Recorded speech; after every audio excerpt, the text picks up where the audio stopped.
అప్పుల బాధలు వెంటాడుతున్నాయా? అయితే 6 JVR వారి జాతిరత్నాలు ధరించండి.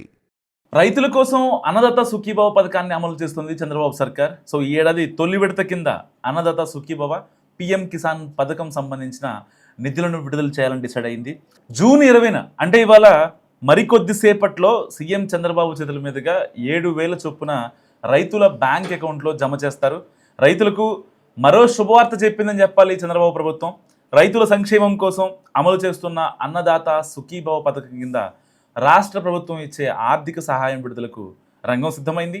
కేంద్ర ప్రభుత్వం అమలు చేస్తున్న పిఎం కిసాన్ పథకంతో పాటు నిధులను కలిపి జూన్ 20న అంటే ఇవాళ అర్హులైన రైతులకు 7,000 చొప్పున వారి బ్యాంక్ అకౌంట్లో నిధులు జమ అవనున్నాయి.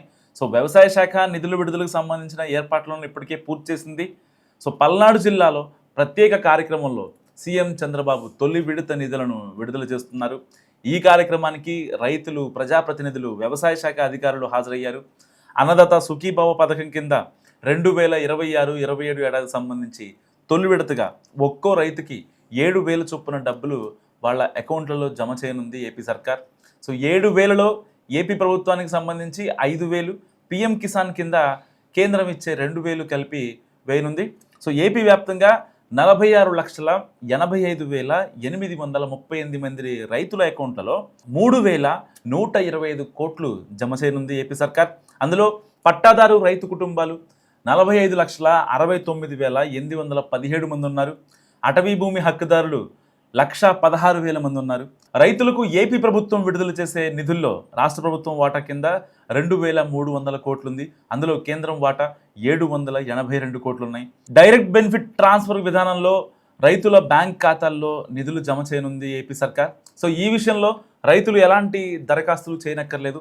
అర్హులైన లబ్ధిదారుల ఖాతాలకు నేరుగా నిధులు పడతాయి. ప్రభుత్వ నిధులు విడుదల చేయనున్న నేపథ్యంలో ఒక్కసారి బ్యాంక్ ఖాతాలను చెక్ చేసుకోవచ్చు.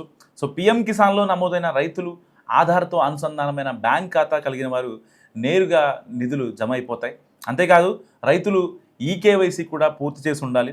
ప్రభుత్వ అర్హత ప్రమాణాలకు అనుగుణంగా అన్నదాతలు ఉండాలి. అండ్ నిధులు పొందాలంటే రైతులు తప్పనిసరిగా ఈ నిబంధనలు ఏదైతే మనం మాట్లాడుకున్నామో ఆ నిబంధనలు ఒక్కసారి చెక్ చేసుకోండి. ఆధార్, బ్యాంక్ ఖాతా లింక్ కావాలి. అలాగే బ్యాంక్ ఖాతా యాక్టివ్గా ఉండాలి. ఇక భూముల రికార్డుల్లో రైతు పేరు తప్పనిసరిగా ఉండాలి. పిఎం కిసాన్ ఈకేవైసీ మస్ట్గా పూర్తి చేసి ఉండాలి. సో దీనికి తోడు మీ యొక్క మొబైల్ నెంబర్ కూడా అప్డేట్లో ఉండాలి.